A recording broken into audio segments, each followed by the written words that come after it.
Is that cake shop really that big of a deal? I asked curiously. It seems so. Well then, it must be worth a lot of money.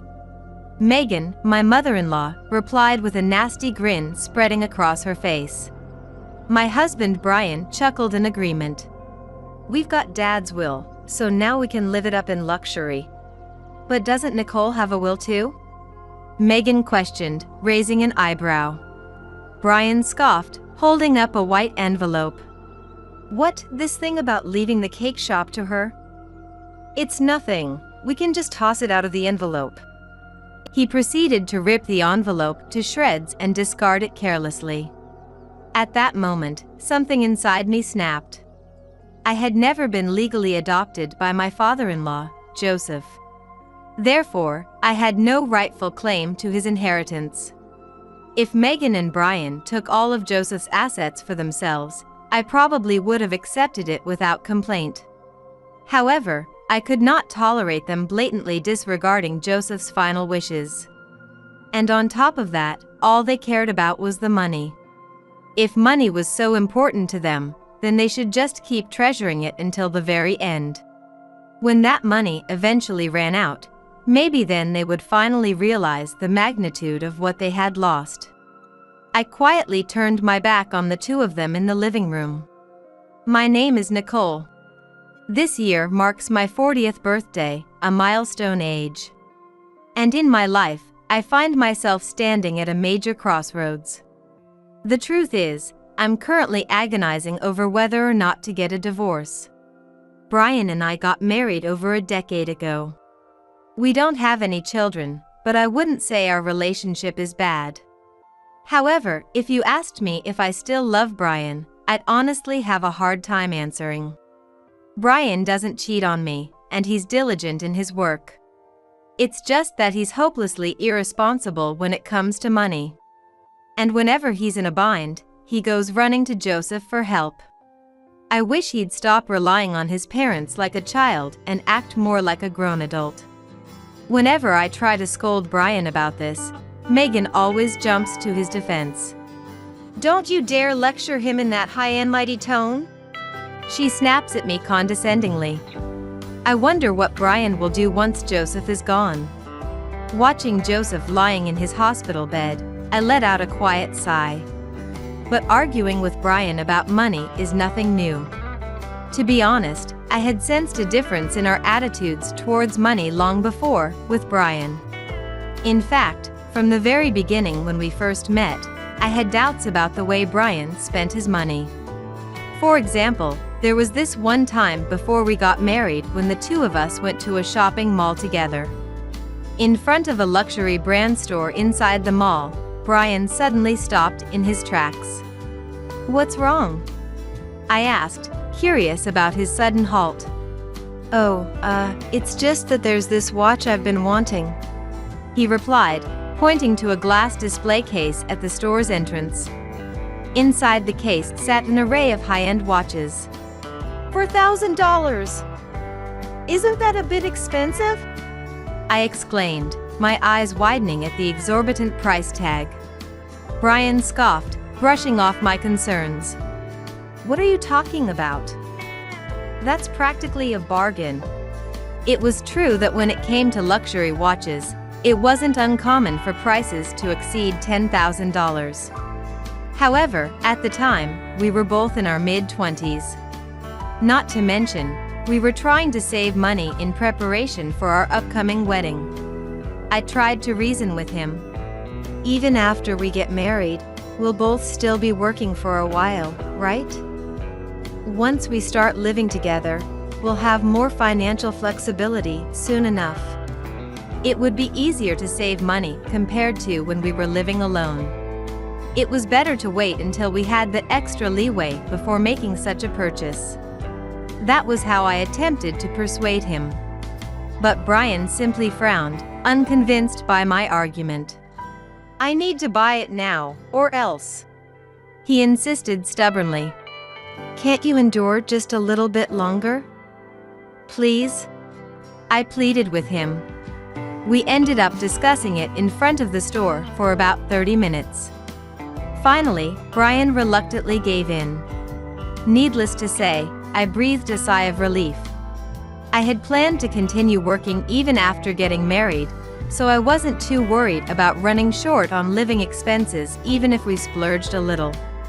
Still, it went without saying that it was better to avoid any unnecessary spending. Brian seemed to accept my way of thinking. I was convinced that with this mindset, we would manage just fine after tying the knot. However, on the day right before our wedding ceremony, we were in our new home where we would begin our life together, unpacking boxes after the move. That's when I opened a cardboard box and unexpectedly discovered an unfamiliar shopping bag inside. "This is Brian's?" I asked, holding up the mysterious bag. "Yeah, that's right. Could you take it to the bedroom for me? I'm going to install the fridge," Brian replied nonchalantly. "Got it," I agreed, carrying the bag towards Brian's study.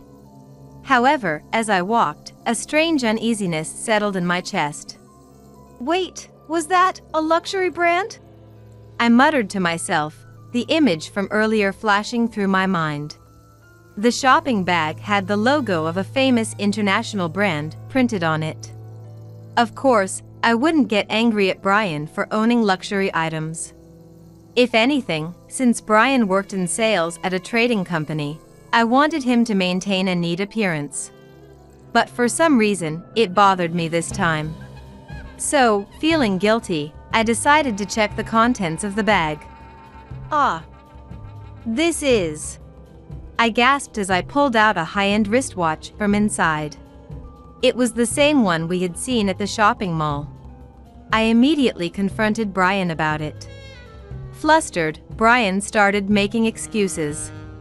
"My boss told me to wear a nice watch, so I had no choice but to buy it," he claimed, avoiding eye contact. "Then why didn't you discuss it with me first?" I demanded, my brows furrowing. "Well, it's a work thing, so..."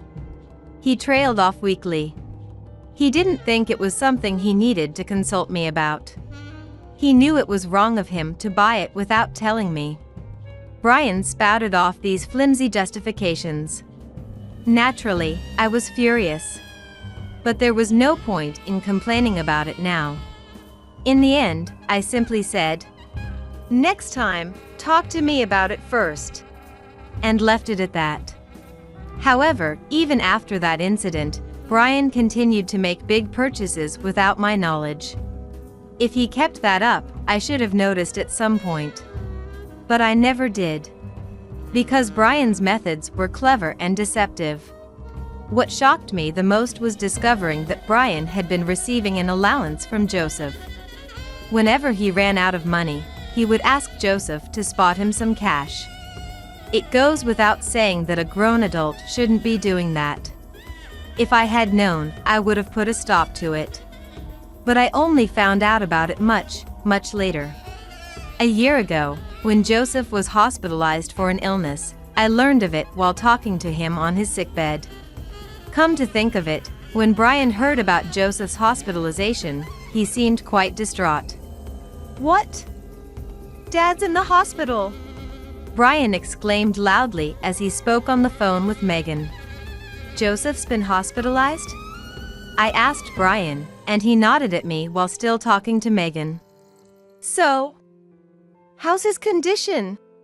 I inquired, unable to hear the other side of the conversation but sensing the severity of the situation. Eventually, Brian ended the call and turned to face me. Hesitantly, he said, "I'm sorry, but I think I should go back to my parents' place." "You're right. That's probably for the best." I agreed, understanding his concern. "No, that's not what I meant. I want to live with my mom at their house," he clarified, his words catching me off guard. Certainly, with Joseph's absence, I was worried about Megan. However, the idea of moving in with my in-laws seemed like too sudden of a development. As I silently pondered what to do, Brian began explaining his reasons for wanting to live together. Brian was the only child of his parents, so if things continued like this, Megan would end up alone. Additionally, Joseph ran a cake shop, and even while hospitalized, there would be a need to communicate with the store. But Megan had very little work experience, and it was doubtful that she could properly assist with the business. Therefore, it would be better for either Brian or me to lend a helping hand. Brian shared all of these thoughts with me. But what about work? I asked, knowing that if we both moved in with his parents, we would have no choice but to quit our jobs. That wouldn't solve the problem at hand. Just as I was thinking this, Brian continued with a smile. "It's okay. I'll put in a request for a transfer," he assured me. A transfer?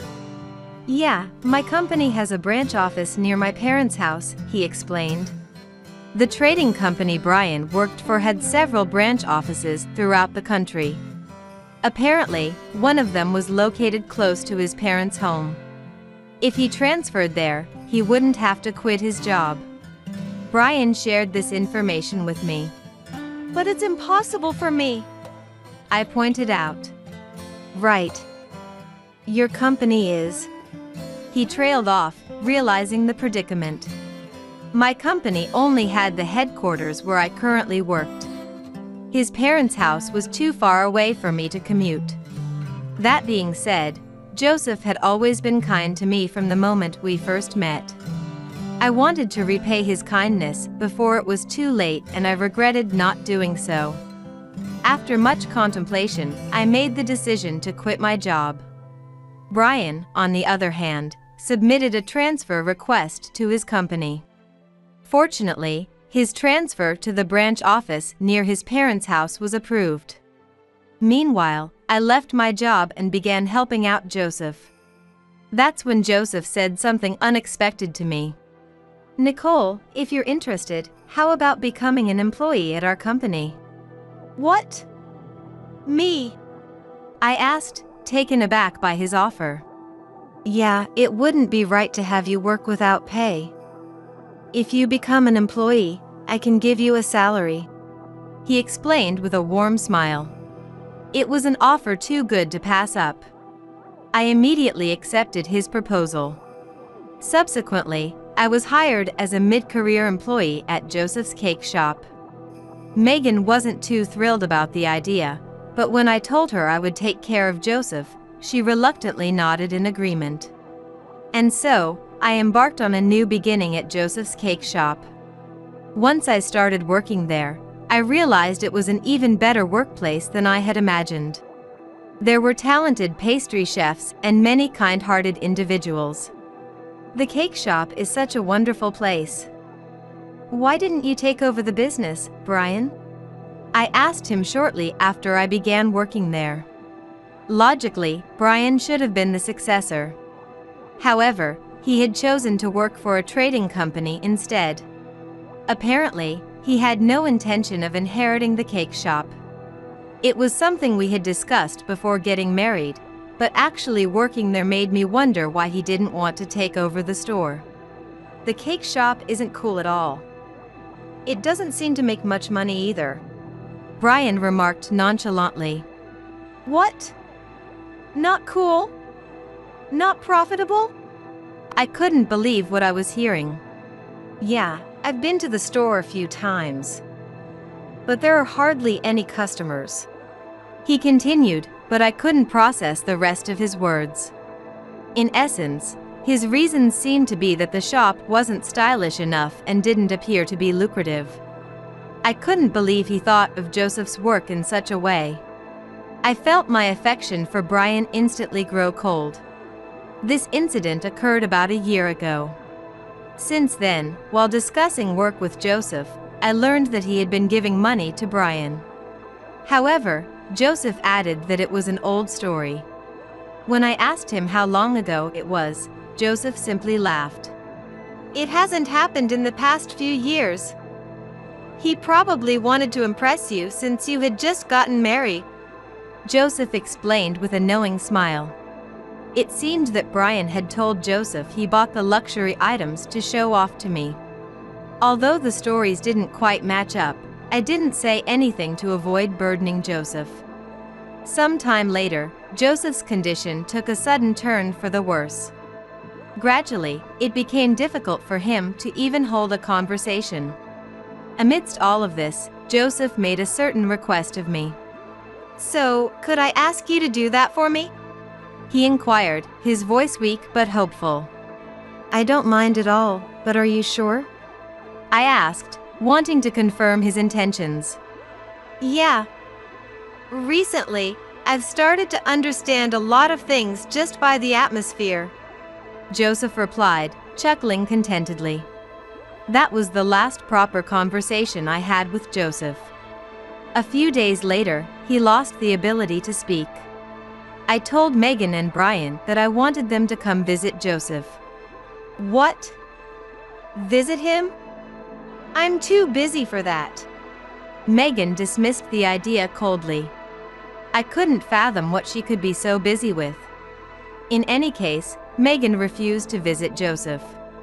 Brian also claimed he couldn't go see Joseph because of work. "Don't say that. This might be the last chance," I pleaded, my heart sinking. "I know, but it's for work," Brian responded with a casual attitude. I was utterly furious. In a situation like this, I could understand why Joseph had made that request to me. I had completely lost patience with Brian. This was something I needed to consider divorce over.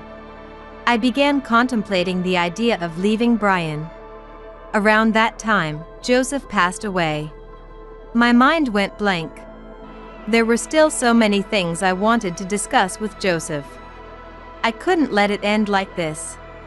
Pushing my emotions aside, I started preparing for Joseph's funeral. David, one of Joseph's subordinates and a talented pastry chef from the cake shop, came to help.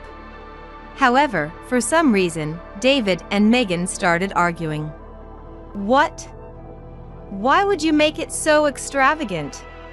Megan scoffed, her voice dripping with disdain. "Well, many people from the shop and other related parties will be attending." David tried to explain patiently. "Just keep it simple. The shop isn't paying for the funeral expenses, are they?" Megan snapped back. It seemed they were clashing over the scale of the funeral. Megan wanted to keep it modest to reduce costs. On the other hand, David insisted that they should make it a larger event, considering the number of attendees. "There are other expenses to worry about, and it's already a burden. Surely you understand that much?" Megan argued, her frustration mounting. "I do understand, but we're expecting a large turnout," David countered, standing his ground. "What? But that's not what we had in mind." Megan started, but I couldn't see the conversation going anywhere productive. Left with no choice, I intervened. "Megan, let me handle the funeral arrangements. Why don't you go rest over there?" I suggested, trying to defuse the situation. "What? You're treating me like I'm in the way." Megan bristled, clearly offended. "You've been by Joseph's side for many years." I began, attempting to reason with her. It was only natural for her to feel devastated. It would be best for her to take a break now. I tried to persuade Megan in this manner. In response, Megan turned to me with an irritated expression and declared, "Do whatever you want. But I'm not paying a cent more than what I've already prepared. I'll cover any shortfall." I reassured her, hoping to ease the tension. Megan simply snorted in response. Brian, who was standing next to her, tried to calm Megan down while addressing me. "Sorry, but can I leave that side of things to you? I'll take care of Mom." It was more convenient for me that way as well. With that in mind, I entrusted Megan to Brian's care. From then on, David and I proceeded with the funeral preparations. Thanks to our efforts, we were able to hold a dignified funeral ceremony. However, The decision to make the funeral a larger affair ended up backfiring. In addition to those related to the cake shop, many other people attended the funeral. Among them were individuals from local businesses and even politicians. Megan and Brian were taken aback by the sight of the attendees. As the funeral drew to a close, Brian approached me with a question. "Hey, was Dad actually famous or something?" he asked, his brows furrowed in confusion. "Joseph was beloved by many people. And of course, the cake shop is well known too," I explained, a sad smile on my lips. "I see. I had no idea," Brian murmured, his shoulders slumping slightly. He seemed a bit dejected.